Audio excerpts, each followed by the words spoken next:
Kenyans apparently are least concerned about the security of the personal data that they put out online. A report by the United Nations Conference on Trade and Development says only 4 out of every 10 internet users in the East African economy are concerned about their privacy online. That's the lowest level around the world. Experts are now warning that this leaves individuals like you and me wide open to cyber attacks. CGTN's Nagila has that report. Tony Opan uses the internet regularly for work, but also to access social networks. Yeah, I'm quite active.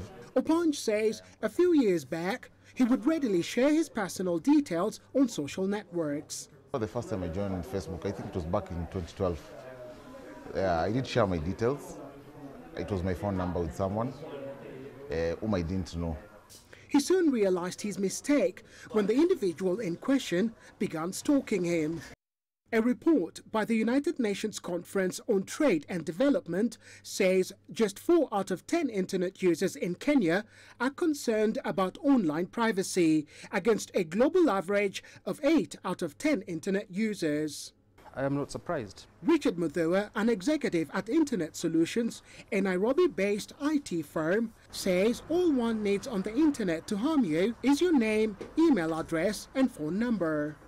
I do not believe people understand the value of their personal data.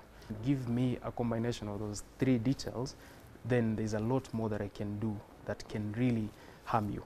And he warns internet users must be cautious when using free Wi-Fi, because most of these hackers sit behind these public Wi-Fis. But it's not just individuals who are targeted. Businesses too are increasingly under pressure. In the first 3 months of this year, there were more than 11 million cyber threats to Kenyan firms, a 10% increase from last year. In 2018, cybersecurity attacks cost the economy $295 million, a 39% increase from the previous year. To counter these threats, Internet Solutions has set up a cyber threat intelligence center to help companies fight off cyber attacks. As you can see, this is real time. For every second that I speak right now, there's an attack that is happening from country to country, and no country is an exception. As yet, Kenya does not have a data protection law, leaving many suspicious of the government's data collection efforts in recent months.